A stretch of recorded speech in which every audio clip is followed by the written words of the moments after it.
भारत माता की, भारत माता की, वंदे वंदे वंदे।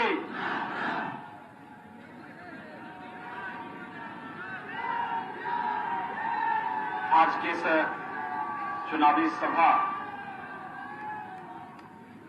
में उपस्थित भारतीय जनता पार्टी के प्रदेश के महामंत्री, पूर्व सांसद श्रीमान जनक चंवार जी, राज्यसभा के सांसद श्री सतीश चंद्र दुबे जी, भारतीय जनता पार्टी के जिला के अध्यक्ष श्री दीपेंद्र सर्राफ जी, जदयू के अध्यक्ष श्रीमान शत्रुघ्न कुशवाहा जी, बीआईपी के जिला के अध्यक्ष श्री विजय चौधरी जी, भारतीय जनता पार्टी के सभी पदाधिकारीगण श्री शैलेंद्र मिश्रा जी, मनोज कुमार सिंह जी, कृष्णा पासवान जी, विजय रंजन चौबे जी, अनिल गुप्ता जी, मुन्ना तिवारी जी, वतन केसरी जी, मनोज कुमार राय जी, रामेश्वर चौरसिया जी, अखिलेश आजाद जी, अभिषेक गुप्ता जी, बबलू गुप्ता जी, शैलेंद्र सिंह जी, अनिल झा जी और भारतीय जनता पार्टी के लोकप्रिय प्रत्याशी श्री उमाकांत सिंह जी, भारी संख्या में चनपटिया विधानसभा क्षेत्र से जुड़े हुए मेरे सभी मतदाता भाइयों बहनों, दुनिया के सबसे पहले महाकाव्य रामायण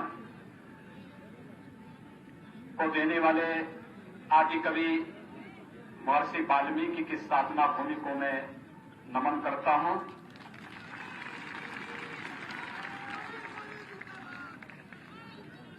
यह धरती माता हम सब के लिए वैसे तो पूज्य है ही, लेकिन यह मान्यता है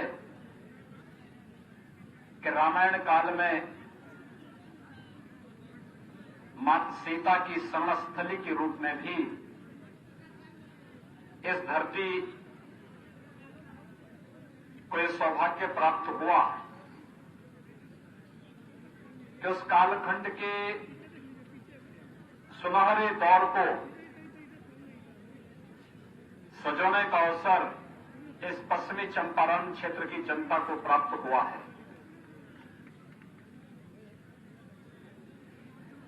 त्रिवेणी यहां विख्यात है।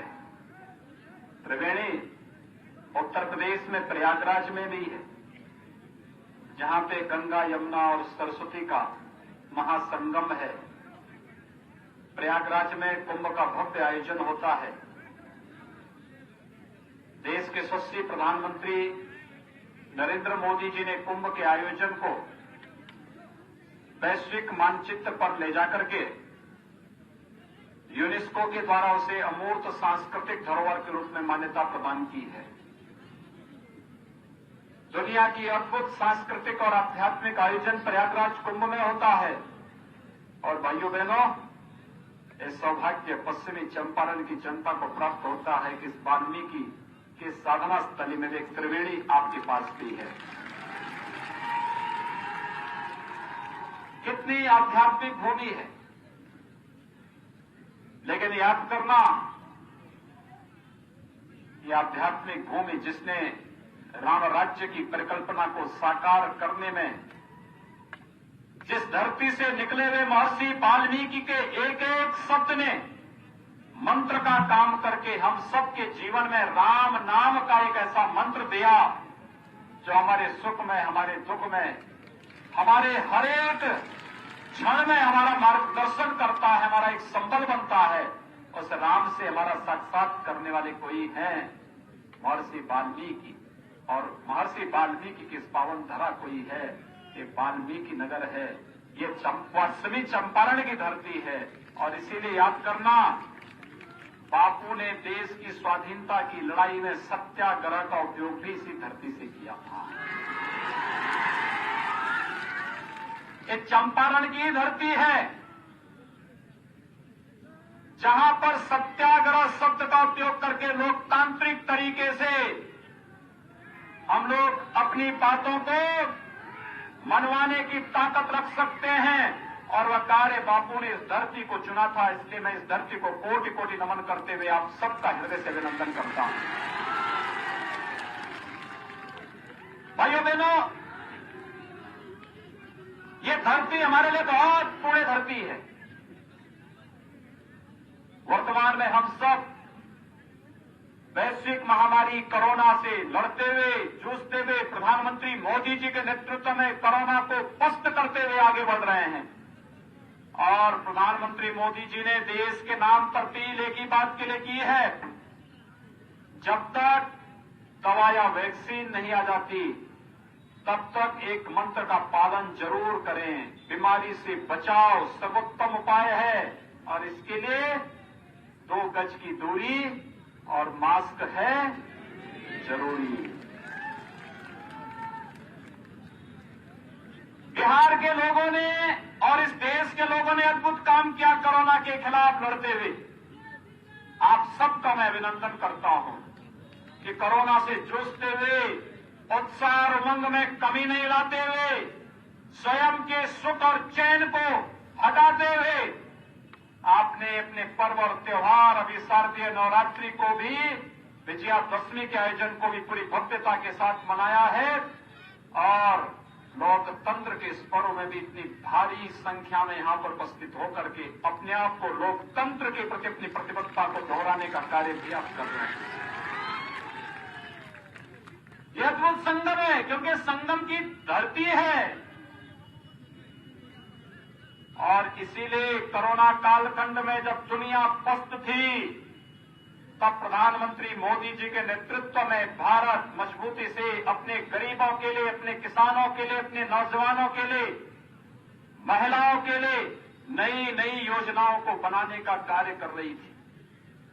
पहले चरण में 1,75,000 करोड़ रुपए का प्रधानमंत्री गरीब कल्याण पैकेज की घोषणा, देश के 80 करोड़ लोगों को अन्न देना, निःशुल्क अन्न देने की व्यवस्था करना, जनधन अकाउंटधारी हर महिला के खाते में 500 रुपए उपलब्ध करवाना, हर किसान के खाते में प्रधानमंत्री किसान सम्मान निधि की 2,000 रुपए की राशि कोरोना कालखंड में उपलब्ध कराने का कार्य करना, वृद्धजनों को, विधवा महिलाओं को, दिव्यांग जनों को अग्रिम पेंशन देने की व्यवस्था करने का कार्य लेकर किसी ने क्या, प्रधानमंत्री मोदी जी के नेतृत्व में नीतीश कुमार जी ने बिहार के अंदर कुशलतापूर्वक इस कार्य को आगे बढ़ाया। कल्पना करिए, जो बिहार की धरती लोकतंत्र की आदि धरती रही हो, जिस धरती ने वैशाली जैसा साम्राज्य दिया हो, पाटलिपुत्र जैसा साम्राज्य दिया हो, दुनिया के अंदर भारत के स्वर्ण युग की शुरुआत करने वाली बिहार की धरती और रामायण काल का स्मरण कराने वाली ये धरती, गांधी जी के सत्याग्रह का स्मरण कराने वाली धरती को 15 वर्ष पहले कांग्रेस और राजद की सरकार ने अराजकता और जंगल राज में बदलने का काम किया था। और जंगल राज और अराजकता में इस कदर बचाने का काम किया था कि इस पार्टी में जंगल पार्टी भी हावी हो गई थी। भाइयों बहनों, आप सबको मैं वास्तव में अभिनंदन करूंगा, आपका स्वागत करूंगा कि आपने इस जंगल राज को समाप्त करके नीतीश कुमार जी के नेतृत्व में विकास और सुशासन को मजबूती से आगे बढ़ाने का कार्य किया। बिहार के सामने 15 वर्ष पहले राजद ने जो एक विश्वास का संकट खड़ा किया था, पहचान का संकट खड़ा किया था, आज बिहार का हर नौजवान अपनी पहचान और अपने विश्वास के अंदर, अपनी प्रतिभा के बल पर दुनिया के अंदर अपनी धमक दिखा रहा है। जहां भी, जिस भी क्षेत्र में बिहार के नौजवानों को अवसर मिला, उसने पूरी मजबूती के साथ अपनी प्रतिभा का परिचय दिया। और उत्तर प्रदेश और बिहार तो अपने आप को अलग कर ही नहीं सकते, ये तो चोली दामन का संबंध है। बिहार जब भी पहचान होगी तो कोरोना कालखंड में आपने देखा होगा, हो सकता है महाराष्ट्र के अंदर, दिल्ली के अंदर बिहार के नागरिकों को पलायन करने के लिए मजबूर होना पड़ा हो, लेकिन जैसे उत्तर प्रदेश में उन्होंने प्रवेश किया, उन्होंने पानी के लिए व्यवस्था, उनके लिए भोजन की व्यवस्था, उत्तर प्रदेश परिवहन निगम की बसेस से उनको सुरक्षित पहुंचाने की व्यवस्था का आदेश हमने किया था। लोग हमसे पूछते थे कि आखिर आप इतना चिंता क्यों कर रहे हैं। मैं कहता था भाई देखो मेरी ये ड्यूटी है। कहते थे क्यों? मैं कहता था देखो वे मां सीता की मायके के लोग हैं।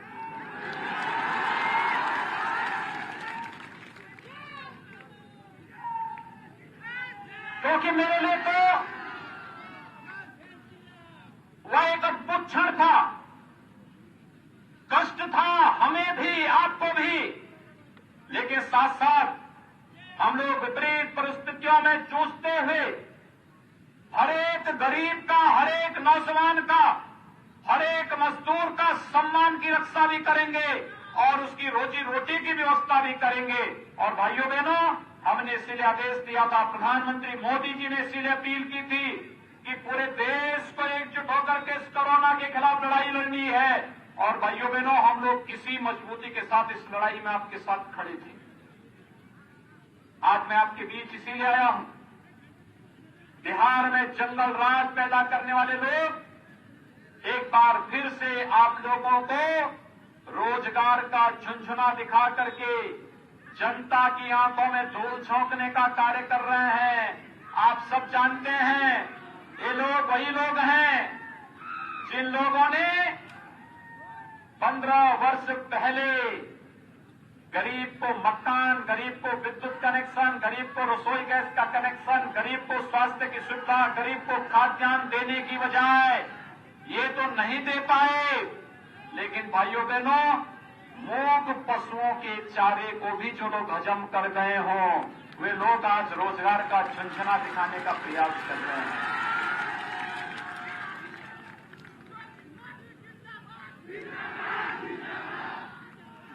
इन लोगों ने कभी किया नहीं, याद रखना।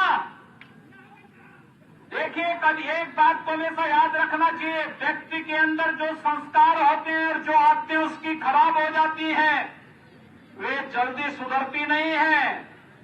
ये लोग जो आज आपको झुंझुना दिखा रहे हैं कि हम इतने लाख लोगों को नौकरी और रोजगार देंगे, इनसे पूछना चाहिए उससे पहले 15 वर्ष के कार्यकाल के दौरान, आज से 15 वर्ष पहले जब 15 वर्षों तक उन्हें शासन करने का अवसर प्राप्त हुआ था, तब उन्होंने क्या किया था? तब क्या किया था?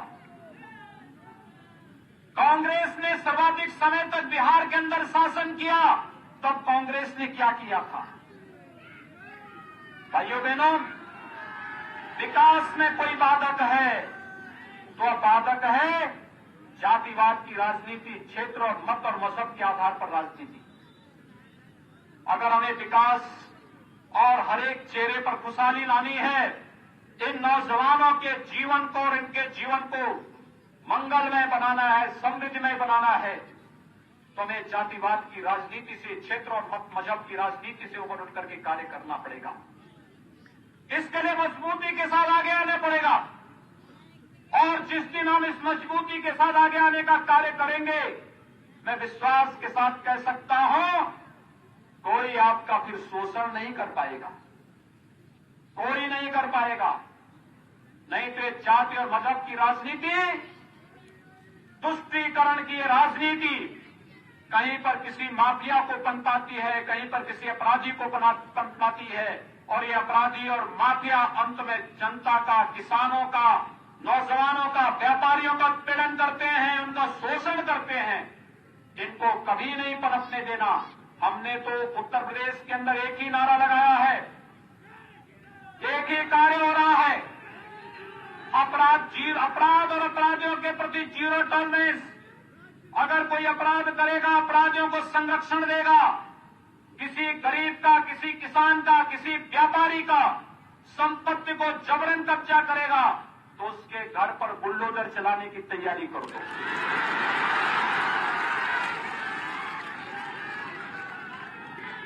भाइयों बहनों, जितनी सख्त कार्रवाई अपराधियों के प्रति हो सकती है उतनी सख्त कार्रवाई होनी चाहिए, लेकिन अपराधियों के सरपरस्त हों, वे अपराधियों के खिलाफ कार्रवाई क्या करेंगे? याद करिए, मोदी जी ने देश के अंदर प्रधानमंत्री बनने के बाद देश के अंदर राजनीति की धुरी को बदला है। आज भारत का सम्मान दुनिया के अंदर बढ़ा है, इसलिए क्योंकि मोदी जी जैसा यशस्वी प्रधानमंत्री भारत के पास है। याद करिए, 2014 के पहले कांग्रेस और राजद के नेतृत्व की यूपीए सरकार केंद्र में कार्य करती थी। रोज नए घोटाले आते थे, कभी स्पेक्ट्रम घोटाला, कभी कोयला घोटाला, कहीं खाद्यान्न घोटाला, कहीं पे कोई और घोटाला। रोज नए घोटाले आते थे, कॉमनवेल्थ का घोटाला, नए नए घोटाले आते थे। भारत का पैसा स्विच बैंकों में जमा होता था, गरीबों के पास भारत का पैसा नहीं पहुंचता था। प्रधानमंत्री मोदी जी ने व्यापक परिवर्तन किया। 2014 में जब प्रधानमंत्री मोदी जी प्रधानमंत्री बनते हैं, उन्होंने एक एक स्कीम चलानी शुरू की। गरीबों के लिए जनधन खाता, गरीबों के लिए प्रधानमंत्री आवास योजना, गरीबों के लिए विद्युत कनेक्शन के लिए सौभाग्य योजना, गरीबों के लिए उन्होंने उस समय भी उज्ज्वला योजना चला करके हर गरीब के घर में रसोई गैस का सिलेंडर उपलब्ध कराने का कार्य किया और हर गरीब को आयुष्मान भारत के अंदर 5 लाख रुपए सालाना स्वास्थ्य बीमा का कवर देने का काम भी किया। ये काम किसी ने क्या? प्रधानमंत्री मोदी जी ने अपने पहले कार्यकाल के दौरान देश के गरीबों को किया। भाइयों बहनों, प्रधानमंत्री के पद पर दूसरी बार शपथ लेने के बाद प्रधानमंत्री मोदी जी ने बहुत स्पष्ट घोषणा की कि पहले 5 वर्ष गरीबों के कल्याण के लिए और अगले 5 वर्ष भारत के उत्थान के लिए। और भारत के उत्थान के कार्यक्रम को उन्होंने जिस मजबूती के साथ कार्य प्रारंभ किया है, आज आप देखते होंगे, पहले मुंबई में विस्फोट होता था, कांग्रेस की यूपीए सरकार थी, जब कहा जाता था कि पाकिस्तान ने आतंकवादी घटना करवाई है, पाकिस्तान को इसका जवाब दो, तो कांग्रेस के नेता कहते थे नहीं नहीं, पाकिस्तान के पास एटम बम है, ऐसा न हो कि पाकिस्तान एटम बम का दुरुपयोग कर ले। और याद करिए, जब कश्मीर के अंदर सीआरपीएफ के जवानों के काफिले पर पाकिस्तान परस्त आतंकवादियों ने हमला किया था, उसके ठीक 1 महीने के अंदर भारत के जवान, हमारे बहादुर आर्मी के जवान पाकिस्तान के अंदर घुस करके पाकिस्तान के आतंकी कैंपों को नष्ट करने का काम किया। ये है जज्बा।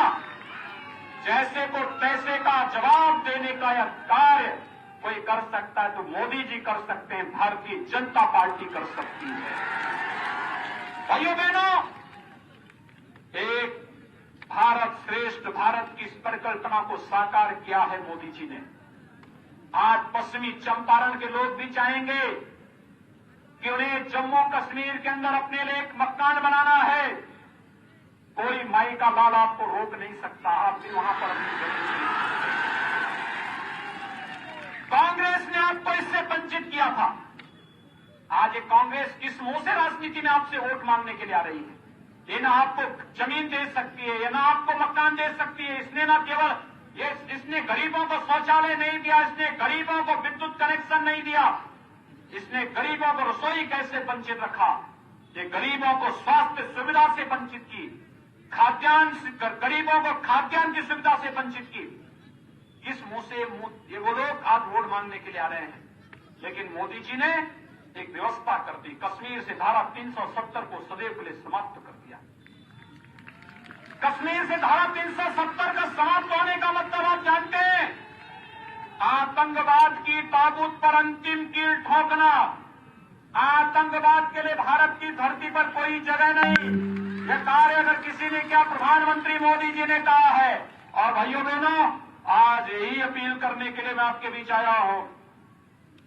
भारत की धरती आतंकवाद की धरती नहीं बन सकती। भारत की धरती राम, कृष्ण और शंकर की धरती है। भारत की धरती हमारे स्वतंत्रता संग्राम सेनानियों की धरती है।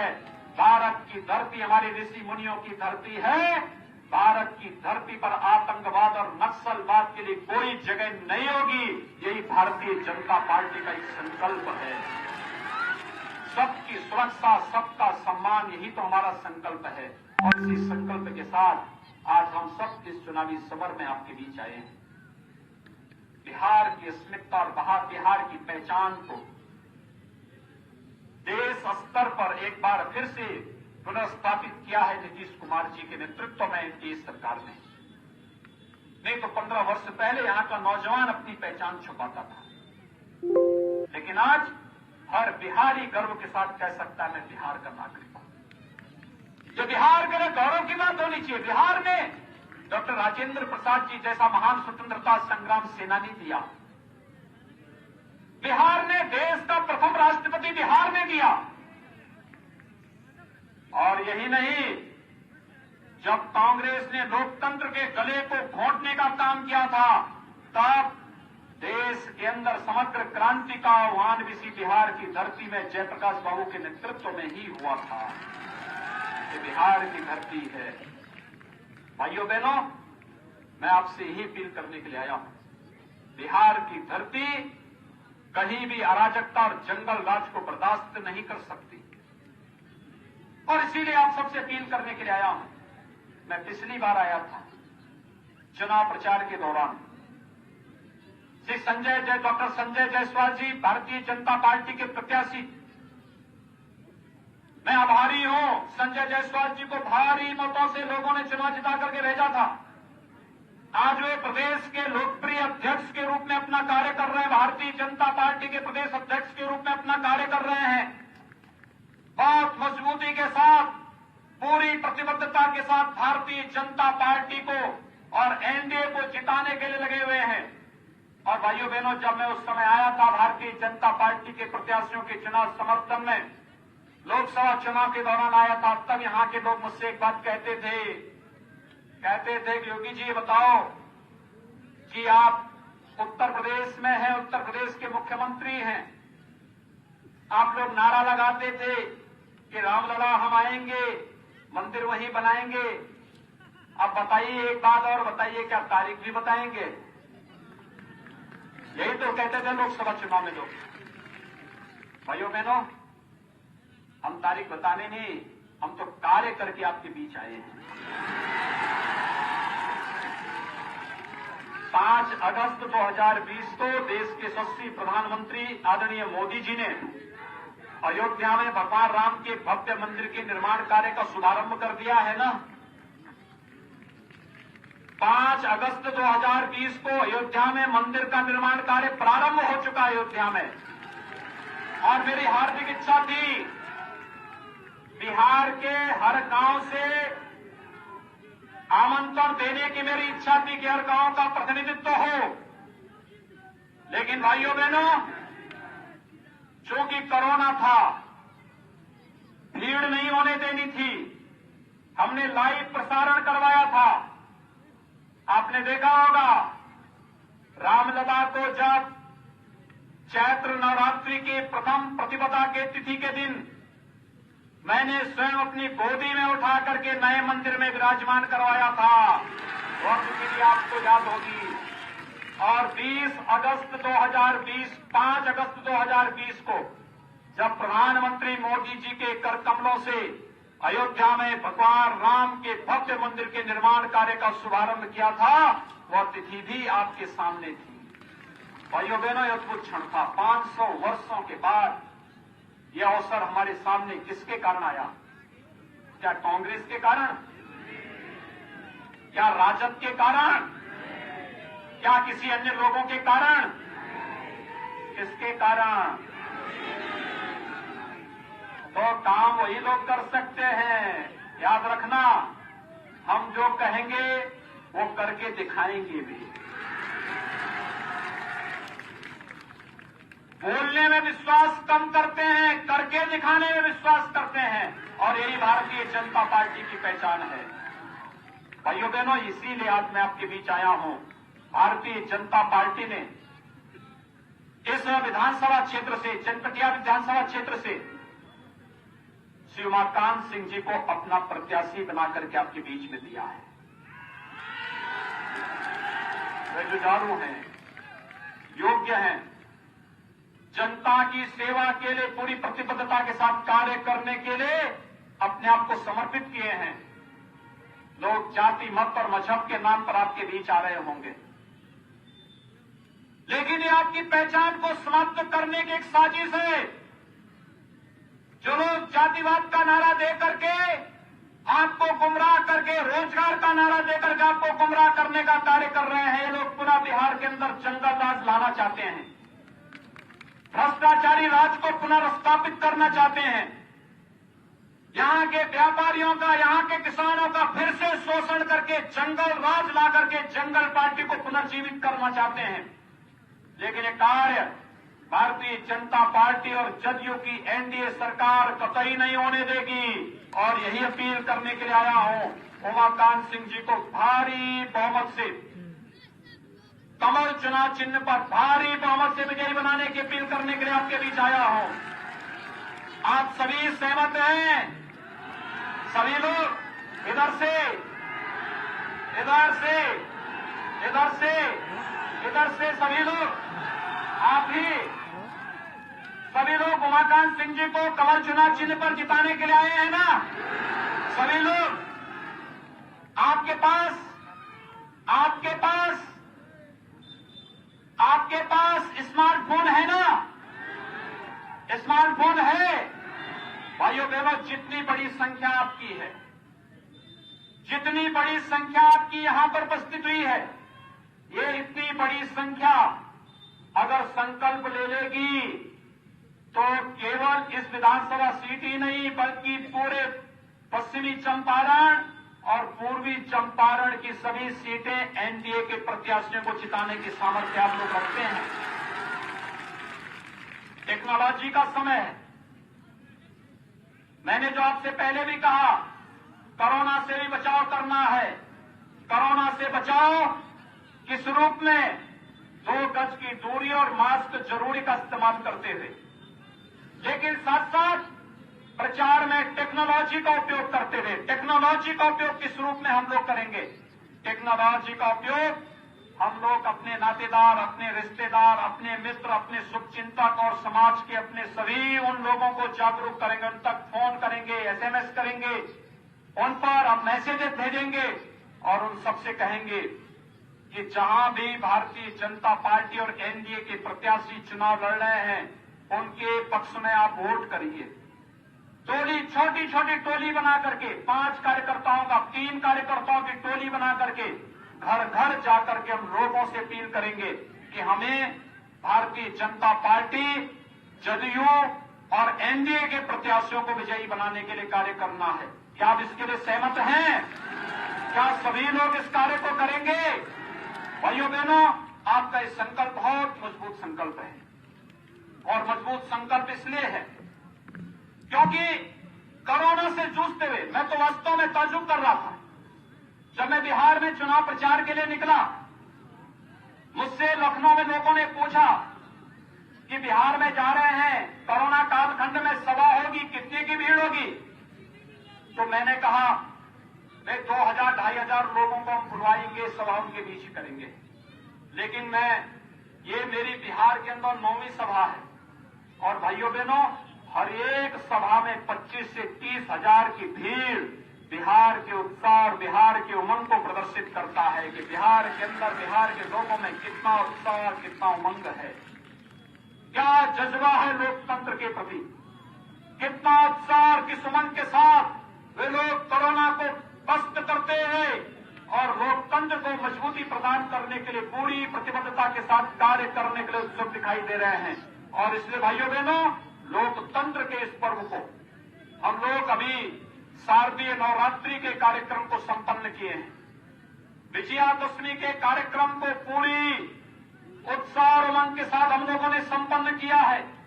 अभी दीपावली आने वाली है, धनतेरस आएगा, दीपावली का भव्य आयोजन होगा, और दीपावली के बाद छठ माई के भी पूजन का एक बड़ा भव्य आयोजन यहां बिहार के अंदर मनाया जाता है। वास्तव में बिहार अपने पहचानों के लिए जाना जाता है। सरस्वती पूजा दुनिया के अंदर, देश के अंदर बिहार ने दिया है। छठ पूजा का कार्यक्रम बिहार ने देश के अंदर दिया है और छठ के माध्यम से कैसे अलौकिकता का अनुभव बिहार के लोगों ने कराया है। और भाइयों बहनों, यह छठ का आयोजन करने का सौभाग्य एक बार फिर से आपको इस बार फिर प्राप्त होगा। जिस उत्साह के साथ पर्व और त्योहार को मनाएंगे, जिस उत्साह के साथ अपने पर्व और त्योहारों को मनाने का कार्य करेंगे, इसी उत्साह और इसी उमंग के साथ आपको लोकतंत्र के पर्व को भी मनाना है, लेकिन बचाव करते हुए। लोकतंत्र का पर्व चुनाव है और चुनाव के इस भव्य आयोजन को इसी मजबूती के साथ, इसी प्रतिबद्धता के साथ हम लोग आयोजित करेंगे। यह एक अपील आप सबसे करने के लिए आज मैं आपके बीच यहां पर उपस्थित हुआ हूं। हम लोग अपने पर्व और त्योहारों के माध्यम से लोगों के बीच एक स्पष्ट संदेश देंगे कि हमें बीमारी से भी लड़ना है और हमें बिहार में फिर से अराजकता को नहीं आने देना है। सुशासन और विकास जो बिहार की पहचान बन रही है, इस सुशासन और विकास के लिए ही हमें भारतीय जनता पार्टी जदयू के एनडीए के प्रत्याशियों को विजयी बनाना है। और उसी विजयी बनाने के क्रम में आज एक बार फिर से बिहार विधानसभा का चुनाव हम सबके सामने है। आज पहले चरण का चुनाव बिहार के अंदर संपन्न हो रहा है। बड़े व्यापक पैमाने पर लोग चुनाव मतदान में भाग ले रहे हैं। दुनिया के अंदर पहला चुनाव है, आप देख सकते हैं। दुनिया के अंदर पहला चुनाव बिहार विधानसभा का चुनाव होने जा रहा है। और बिहार विधानसभा चुनाव कोरोना के दौरान कैसे संपन्न होता है, भाइयों बहनों, वह कार्य बिहार की जनता लोकतंत्र के प्रति अपनी प्रतिबद्धता को व्यक्त करते हुए यहां पर आज दोहराने का कार्य कर रही है। 3 नवंबर को आपको भी अवसर प्राप्त होगा इस लोकतंत्र के पर्व में भागीदार बनने का। और 3 नवंबर के इस पर्व में जब हम लोकतंत्र के इस आयोजन के साथ सहभागी बनेंगे, मेरा आप सबसे अपील होगा, लोकतंत्र में हम अपनी ताकत का एहसास कराएं।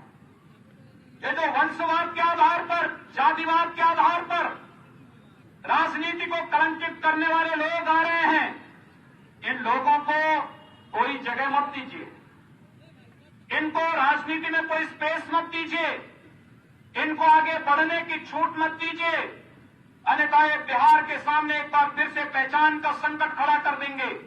अन्यथा ये बिहार के नौजवानों के सामने विश्वास का एक नया संकट खड़ा कर देंगे, पहचान का एक नया संकट खड़ा कर देंगे और फिर से अपने परिवार और अपने वंश के राजनीतिक स्वार्थों के लिए बिहार के सम्मान के साथ सौदेबाजी करने का कार्य करेंगे। इस प्रकार की स्थिति हमें बिहार के अंदर फिर से नहीं आने देनी है और यही अपील करने के लिए आज मैं आपके बीच आया हूं। हम लोग पूरी मजबूती के साथ बिहार के अंदर ऐसे प्रत्याशियों को चुनाव विजय बना करके भेजें जो मूल्यों और सिद्धांतों की राजनीति पर विश्वास करते हों। भारतीय जनता पार्टी और एनडीए ने पूरे बिहार के अंदर इस प्रकार के प्रत्याशी दिए हैं, क्योंकि हमें विश्वास है, जनता जिस बात के लिए विश्वास कर रही है। हम उत्तर में जाते हैं, पश्चिम में जाते हैं, दक्षिण में जाते हैं, पूर्व में जाते हैं, जहां कहीं भी जाते हैं, पूरे देश के अंदर जनता के मन में एक भाव है और वह भाव है प्रधानमंत्री मोदी जी के नेतृत्व में देश सुरक्षित है और मुख्यमंत्री नीतीश कुमार जी के नेतृत्व में बिहार सुशासन और विकास के एक नए मॉडल के रूप में प्रस्तुत हो रहा है। भाइयों बहनों, ये बिहार के लिए सौभाग्य का क्षण है और बिहार के सौभाग्य के क्षण के साथ आप सबको जोड़ने के लिए आज एक बार फिर से मैं आपके बीच यहां पर उपस्थित हुआ हूं। भारतीय जनता पार्टी ने आपसे जो वायदे किए थे, उन वायदों को एक बार फिर से आपके सामने भारतीय जनता पार्टी ने करके दिखाया है। किसी भी फील्ड के कार्य हो, किसी भी क्षेत्र के हो, गरीबों के कल्याण के कार्य हो, महिलाओं के उत्थान के कार्य हो, देश की सुरक्षा का कार्य हो, आतंकवाद और नक्सलवाद को समाप्त करने का कार्य हो, या फिर अयोध्या में भगवान राम के भव्य मंदिर के निर्माण का कार्य हो, ये भारतीय जनता पार्टी ने करके दिखाया है। हमने केवल पूरी घोषणाएं नहीं की हैं, हमने जो कहा था सो करके दिखाया है, और जो करके दिखाया है आने वाले समय में भी हम इस बात के लिए आश्वासन देने के लिए आए हैं, जो आपकी सोच है वही हमारी भी सोच है, अलग नहीं है। क्योंकि यहां पे केवल मन नहीं, यहां पे तो दिल भी मिले हुए हैं, और जब दिल मिले हैं तो ही भाजपा दिल्ली के अंदर केंद्र की सत्ता का संचालन कर रही है, क्योंकि देश के 135 करोड़ लोगों के हितों के लिए हमें कार्य करना है। 135 करोड़ लोगों के हितों के लिए कार्य करने वाली भारतीय जनता पार्टी आज आपके बीच में जिस मजबूती के साथ कार्य करती हुई दिखाई दे रही है, भाइयों बहनों, आज उसका परिणाम है हर गरीब को मकान देने का कार्य हो रहा है। प्रधानमंत्री आवास योजना, कल्पना करिए, आजादी के बाद 70 वर्षों में कांग्रेस नहीं दे पाई, तमाम दलों की सरकारें, यूपीए की सरकार आई, नहीं कर पाई, लेकिन भारतीय जनता पार्टी के नेतृत्व में मोदी जी ने मात्र 6 वर्ष में 3 करोड़ गरीबों को एक एक आवास देने का कार्य कर दिया।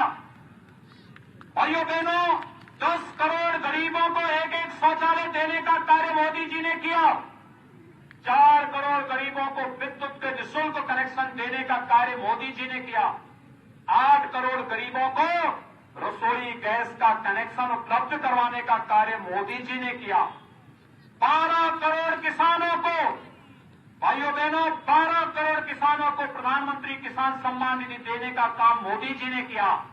प्रधानमंत्री मुद्रा योजना में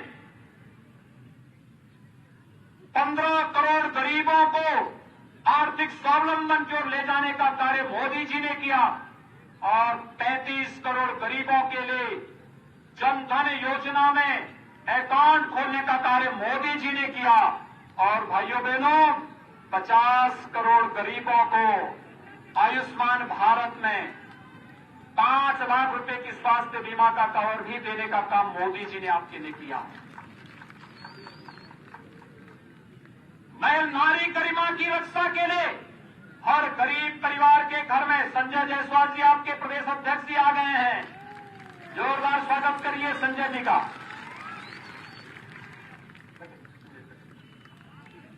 भाइयों बहनों, संजय जी आपके बीच आ चुके हैं, लेकिन याद करिए, नारी गरिमा की रक्षा कैसे होती है? बेटी बचाओ बेटी पढ़ाओ का कार्यक्रम हो, चाहे 3 तलाक की कुप्रथा को सदैव के लिए समाप्त करने का कार्य ये प्रधानमंत्री मोदी जी के नेतृत्व में हुआ, और चाहे हर गरीब के घर में शौचालय देकर के नारी गरिमा की रक्षा का कार्य भी प्रधानमंत्री मोदी जी ने किया। और भाइयों बहनों, चाहे आतंकवाद को समाप्त करने का कार्य हो, या फिर अयोध्या में भगवान राम के भव्य मंदिर के निर्माण के कार्य को आगे बढ़ाने का कार्य प्रधानमंत्री मोदी जी के नेतृत्व में संपन्न हो चुका है।